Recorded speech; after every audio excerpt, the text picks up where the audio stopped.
Hi hello నమస్తే welcome to NTV. నేను మీ రమ్య. మనందరికీ తెలుసు లాస్ట్ 1 వీక్ 15 డేస్ నుంచి చూస్తుంటే స్టాక్స్లో చాలా చేంజెస్ వస్తున్నాయి. స్టాక్ మార్కెట్లో అప్ అండ్ డౌన్స్ బాగా జరుగుతున్నాయి. అసలు ఎందుకు ఇలా జరుగుతుంది అనేది మనతో ఇన్ డీటెయిల్గా ఎక్స్ప్లెయిన్ చేయడానికి Ganugupati trading academy director Ramachandramurthy గారు ఉన్నారు. వారితో మాట్లాడదాం. నమస్తే సార్. నమస్తే అండి. ఎలా ఉన్నారు సార్? ఫైన్ అండి, బాగున్నాను. ఎస్. స్టాక్ మార్కెట్ చూసుకుంటే లాస్ట్ 1 వీక్ మంచి ర్యాలీ నడిచింది సార్. అవునండి. మళ్ళీ గత 2 డేస్ నుండి చూస్తుంటే బాగా డౌన్ అయిపోతుంది. అసలు ఎందుకు ఇలా జరుగుతుంది? యాక్చువల్గా అంటే మనకి మనం చూసుకుంటే ఫిబ్రవరి ఎండింగ్ నుంచి కూడా మార్కెట్స్ బాగా ఫాల్ అయిపోయినాయి. ఎందుకంటే ఇరాన్ యుఎస్ ఇష్యూ వల్ల బాగా డౌన్ అయినాయి. మొన్న లాస్ట్ 1 వీక్ నుంచి కూడా మంచి ర్యాలీ వచ్చాయి. ఇవాళ మార్కెట్స్ వచ్చి 24,173 నిఫ్టీ దగ్గర ఉంది. 200 పాయింట్స్ క్లోజ్ అయింది. ఇవాళ గురువారం, డేట్ వచ్చి ఏప్రిల్ 23. సో వాళ్ళైతే బ్యాంక్ నిఫ్టీ కూడా చూసుకుంటే 56,300 దగ్గర క్లోజ్ అయింది. దాదాపు 800 పాయింట్స్ డౌన్ అయినాయి. సో మార్కెట్స్ అంతకుముందు చూసుకుంటే 22,000 దగ్గర మేజర్ సపోర్ట్ తీసుకొని దాదాపు 7% రికవర్ అయింది నిఫ్టీ. సో అలాగే సెన్సెక్స్ కానీ బ్యాంక్ నిఫ్టీ కానీ. సో ఇప్పుడు 24,400 450 దాకా వచ్చింది. ఇప్పుడు 24,200 దగ్గర క్లోజ్ అయింది. సో లాస్ట్ 2 డేస్ నుంచి నిన్న బుధవారం ఇవాళ గురువారం నుంచి కూడా మార్కెట్స్ ఫాలో అవుతున్నాయి. యాక్చువల్గా ఏం జరిగిందంటే ఇప్పుడు పాకిస్తాన్ వేదికగా Iran America mediate second negotiation జరగాల్సి ఉంది. అది క్యాన్సిల్ అవటం వల్ల ఏమైందంటే ఈ యొక్క ఇరాన్ మీద బ్లాకేడ్ చేస్తాము, దాదాపు డైలీ $300 బిలియన్ లాస్ వస్తుంది ఇరాన్కి. సో ఇలాగే కంటిన్యూ అయితే ఇరాన్ ఆర్థికంగా చాలా నష్టపోతుంది అనేది అమెరికా వాళ్ళు చేస్తున్నారు. సో దాంతో ఏమవుతుందంటే ఇప్పుడు ఇరాన్కి ఇప్పటిదాకా ఇరాన్ హార్మజ్ జలసంధిని ఆపి ప్రపంచం మొత్తాన్ని నష్టపరిచింది. ఇప్పుడు ఇరాన్ యొక్క నౌకలను ఆపేస్తాము, పెట్రోల్ తీసుకెళ్లకుండా అని చెప్పేసి వీళ్ళు అంటున్నారు. సో మళ్ళీ ఒక డెడ్ లాక్ అన్సర్టనిటీ క్లియర్ అయింది. సో దానివల్ల ఏమైంది, ఆయిల్ షిప్పింగ్ అంతా కూడా ఆగిపోవడంతో ఇప్పుడు ఆయిల్ రేట్లు బాగా పెరిగినాయి. ఇప్పుడు మళ్ళీ ఒరిజినల్ రేట్కి వచ్చి అయితే $100కి వచ్చింది. అంతకుముందు $86 తగ్గిందిలే అనుకున్నాం, అది ఇప్పుడు 100కి వచ్చింది. సేమ్ దాని ఇంపాక్ట్ ఇప్పుడు స్టాక్ మార్కెట్స్ మీద ఎఫెక్ట్ అవుతుంది. సో నిన్న మార్కెట్లో చూసుకుంటే నిన్న నిఫ్టీ 200 పాయింట్స్ ఫాల్ అయింది. ఇవాళ ఒక 200 పాయింట్స్ ఫాల్ అయింది. 24,000 ఇప్పుడు 200. సో అలాగే బ్యాంక్ నిఫ్టీ కూడా దాదాపు ఇది 57,000 ఆ రేంజ్ దాకా వచ్చి 57,700 నుంచి ఇప్పుడు 56,600, దాదాపు ఒక రోజులోనే 1000 పాయింట్లు డౌన్ అయింది. సో అది బ్యాంక్ నిఫ్టీ కూడా అంతకుముందు 50,000 నుంచి దాదాపు 7,000 కంప్లీట్ ర్యాలీ వచ్చింది. బాగా స్టాక్స్ అన్ని కూడా బాగా పెరిగాయి. సో ఇప్పుడు ఎందుకు ఇలా జరుగుతున్నాయంటే ఇప్పుడు అందరు కూడా ఇంత ర్యాలీ వచ్చాక కొంత ప్రాఫిట్ బుకింగ్ చేసుకుంటున్నారు లాస్ట్ 2 డేస్ నుంచి. అలాగే ఎక్స్పైరీ కూడా ఈ ట్యూస్డేలో ఎక్స్పైరీ దగ్గర ఉంది కాబట్టి కాంట్రాక్ట్స్ అన్నీ కూడా ఆప్షన్స్ కానీ కాంట్రాక్ట్స్ రోల్ ఓవర్స్ కూడా అవుతుంటాయి కాబట్టి అక్కడ ఎగ్జిట్ అవుతున్నారు. మళ్ళీ ఈ టెన్షన్ ఎందుకు, ఇప్పుడు మార్కెట్స్ మళ్ళీ ఆయన ట్రంప్ డెడ్ లాక్ పెట్టాడు కదా అని చెప్పేసి మళ్ళీ అదొక టెన్షన్ స్టార్ట్ అయ్యి ఎవరు కూడా ఫ్రెష్ బయింగ్ చేయట్లేదు. అందుకని మార్కెట్స్ అన్ని కూడా డౌన్ అవుతున్నాయి. సో మరి కంప్లీట్ ఈ ఎఫెక్ట్ వల్ల మేజర్గా ఎలాంటి స్టాక్స్ అప్ అండ్ డౌన్ అవుతున్నాయి సార్? మేజర్గా ఏమైనా అంటే మొన్న ఫస్ట్ ఐటీ కంపెనీస్ అన్ని బాగా డౌన్ అయ్యండి. టీసీఎస్ కానీ హెచ్సిఎల్ టెక్ అయితే 150 పాయింట్స్ డౌన్ అయింది.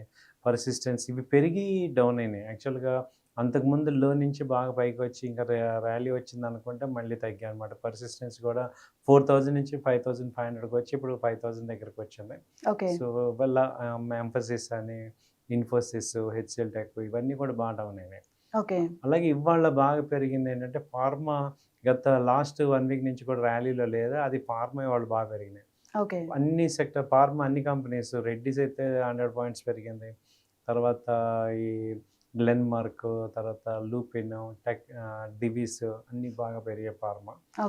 ఆటోమొబైల్ అయితే కరెక్షన్ వచ్చింది. ఆటోమొబైల్లో M&M కానీ మారుతి కానీ తర్వాత ఐషర్ కానీ హీరో మోటార్ ఇవన్నీ ఏమైనాయంటే మొన్న డౌన్ ర్యాలీ నుంచి దాదాపు ఒక్కొక్క స్టాక్ వచ్చి దాదాపు 200-300 పాయింట్స్ పెరిగింది.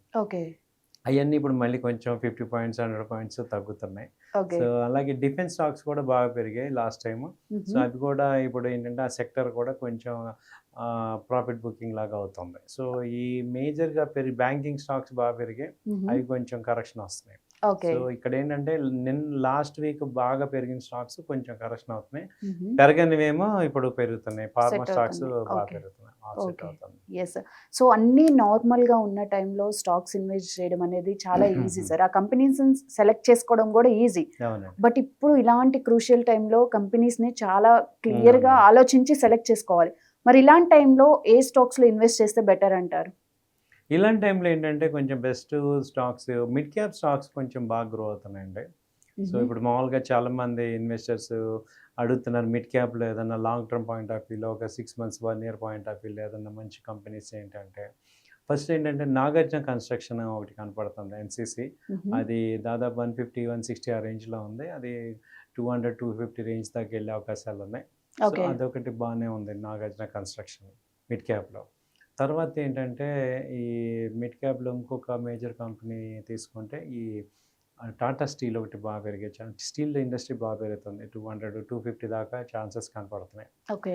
టాటా ఇండస్ట్రీ. తర్వాత బ్యాంకింగ్‌లో మిడ్ క్యాప్‌లో ఏంటంటే కెనరా బ్యాంక్ ఒకటి బాగా ప్రాఫిట్స్ వస్తున్నాయి. 140, 150 ఆ రేంజ్‌లో ఉంది. హుహు. సో అది కూడా 200 దాకా ఛాన్స్ ఉంది. కెనరా బ్యాంక్ ఒకటి మంచి ఛాన్సెస్ ఉన్నాయి. ఓకే. సో ఇలా మనకేంటంటే ఆటోమొబైలు, బ్యాంకింగు, ఈ కన్‌స్ట్రక్షన్ కంపెనీస్ ఇవి బాగున్నాయి. సో ఈ కంపెనీలు కొంచెం మిడ్ క్యాప్‌లో బాగున్నాయి.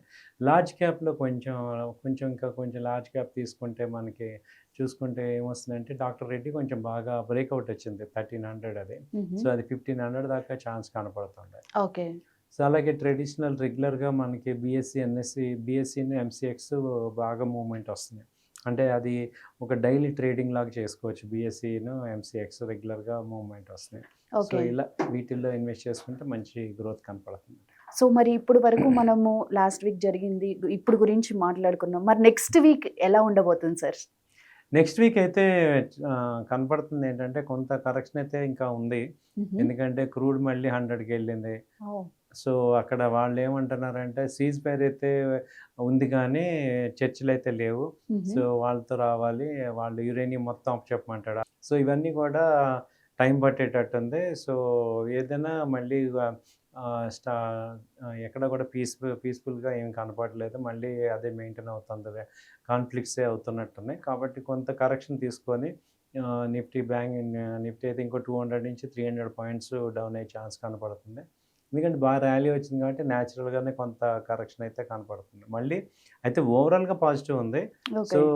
ఇదేంటంటే డిప్ లాగా చూసుకోవాలి గానీ కరెక్షన్ కాదు. Dip yes. లాగా ఒక 300, 400 పాయింట్స్ మళ్ళీ డౌన్ అయ్యే ఛాన్స్ ఉంది. ఓకే. బ్యాంక్ నిఫ్టీ అయితే ఒక 1000 నుంచి 1500 పాయింట్స్ డౌన్ అయ్యే ఛాన్స్ కనపడుతుంది. మరి ఈ సిట్యుయేషన్స్ అన్నీ చూసి చాలా మంది విత్‌డ్రా చేస్తుంటారు కదా సార్!